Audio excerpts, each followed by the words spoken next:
Movie footage and the music used in What Is owned completely by copyright holders. Sarcastic Robin claims no ownership of footage and only uses it for commentary, education, and criticism under fair use. What Is not a substitute for the real thing. Buy the Blu-ray, DVD, or digital copy or stream where you can. Support the arts.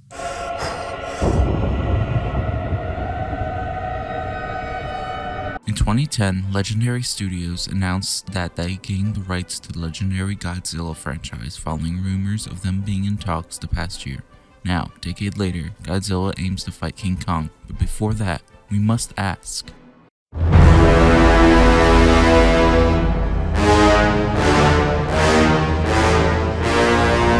Well, we already talked about the history of Godzilla and King Kong, so really, this is... Thank you! So, in 2004, after Godzilla Final Wars, Toei said that they weren't going to make a new Godzilla movie for another 10 years, and demolished the famous water stage that they made the films. So, Yoshimitsu Banno, the director of Godzilla vs. Hedorah, announced that he got the rights to be able to make Godzilla 3D to the max, a 3D remake of vs. Hedorah. Banno met up with Legendary to help make the film, but unfortunately, nothing really went far from it. But what did come from it was Legendary's interest in the franchise, and they went for the rights to the films, wanting to reboot the character in a way that they as fans would want to see. So, with a plan to release in 2012, Legendary teamed up with Warner Brothers to reboot Godzilla and make a movie where instead of him fighting the military like the 1998 film, he goes back to his roots and fights two other monsters. In 2010, Gareth Edwards was penned onto to be director. The plan for Godzilla's reboot was started and ready to move on.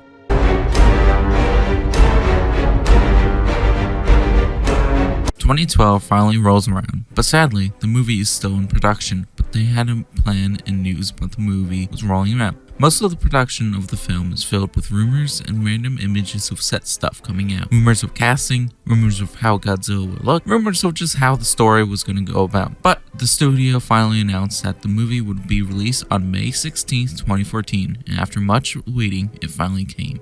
The film had a pretty basic story, following Aaron Taylor Johnson's character, a veteran as he goes from getting his scientist father out of jail, learning about Monarch and Titans, just to get home to his family. When he was younger, his father was a scientist at a nuclear power plant in Japan. After a meltdown, he and his father had to run away. Now, many years later, his father, played by Bryan Cranston, tries breaking into the plant to get answers. When the two get there, they learn about an organization named Monarch and the existence of giant creatures known as Titans. So we follow ATJ's character as he goes from Japan to Hawaii to San Fran with the military with random encounters by the kaiju. This all ends with a final attack in San Fran on the two Muto creatures with the aid of Godzilla. Most of the Godzilla appearances in this movie is kind of done in a way that feels akin to a movie like 2008's Cloverfield. After an incredible monster fight, movie ends with ATJ reuniting with his family and Godzilla doing his awesome roar.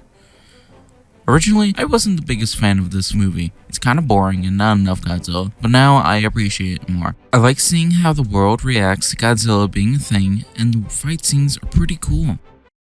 I have had it with these motherfucking snakes on this motherfucking plane! Originally titled Skull Island, the film went through a lot of changes in pre-production, wanting to stray away from the damsel in distress Beauty and the Beast plot that the series is known for. Max Borenstein, writer of 2014's Godzilla, tried making a Apocalypse Now movie, but the writers couldn't figure out what time they wanted to set the movie. Have it be in 1917, or Vietnam War, or present time. Eventually, they decided to set it at the end of the Vietnam War to make that Apocalypse Now plot make sense. So, with the cast of Sam Jackson, Brie Larson, John Goodman, Tom Hiddleston, John C. Reilly, and much more, they brought the movie with a release date of March 10, 2017. The plot follows mostly the main team and Tom Hiddleston and Brie Larson. It starts at the end of the Vietnam War. The a team of Monarch led by John Goodman recruits some soldiers. Brie Larson, who plays a wartime photographer, Tom Hiddleston, who's a tracker and ex-military. They send this team to an island that no one knows actually exists, the mysterious island of Skull Island. They learn of the titan named Kong and creatures called skull crawlers. The plot is mostly like how Godzilla 2014 is a point A to point B travel plot. While learning more about Kong and the island, we meet a tribe that lives there and holds the story of the island and Kong, where they meet John C. Reilly, who's a World War II pilot who crash-landed on the island and just lives there now. So with the help of Riley's character, the team eventually comes back to Sam Jackson, who's the villain who wants to kill Kong. A fight between Kong and Skullcrawlers and Sam happens, ending with both the villains dying. The movie ends with a post-credits scene setting up both King of the Monsters and Godzilla vs. Kong. I really like this movie, as it's different than the many same-o reboots of Kong. And now...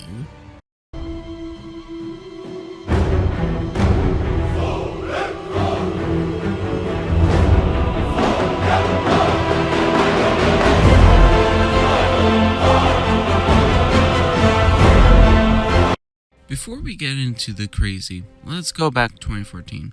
A little bit after Godzilla had come out, in the city of San Diego at a little event named Comic-Con, Legendary announces that they acquired the rights to several Godzilla friends, including Mothra, Rodan, and King Ghidorah from Toho. The concept trailer ends with a card that says, "Conflict, inevitable, let them fight." Hype grew from that, and then post-credits scene from Kong made that hype blow up. After the departure of the original director in 2016, Legendary announced that they tapped Trick or Treat director Michael Dougherty for the sequel. They wanted to make a film feel empathetic towards Godzilla, but also show how the world reacts to now knowing that titans live among them and are really the top of the food chain. With a release date May 31st, 2019, Godzilla King of the Monsters came out with kind of mixed reviews. While it kind of bombed financially, many fans loved the hell out of this movie, and I'm one of them.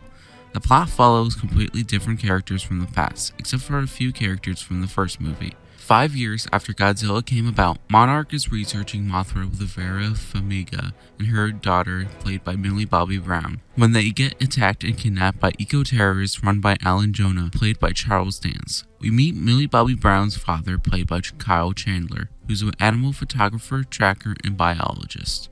Monarch is tracking the Big G to Antarctica because they notice he's been moving erratically recently. There they find the eco-terrorists who awaken evil that has been in ice for many years.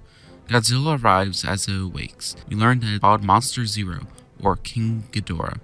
The two titans fight, and with a quick escape and watching Godzilla both get beaten up and beat up the dragon, they are off to South America. They learn of titans waking up all across the world, but Ghidorah is specifically going towards this one in particular. And guess what? Eco-terrorists are there too.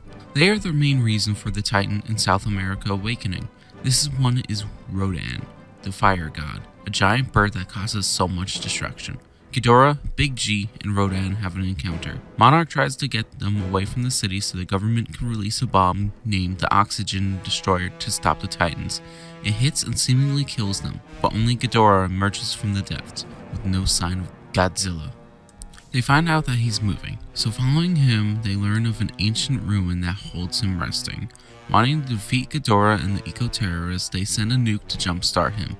Problem is, it's too hot to get close enough with drones, so Ken Watanabe's character goes down to say a last goodbye old friend to give him juice. Cut back to the B-plot. MBB learned that her mom is a psycho and wants to kill all humans, so she grabs a voice thingy to call Ghidorah to Boston to kill him. How she planned on doing so, I have no clue. Ghidorah and the Starscream of the MonsterVerse arrive in Fenway Park and destroy the place, because they're evil. While all this happens, Godzilla officially joins Monarch's side.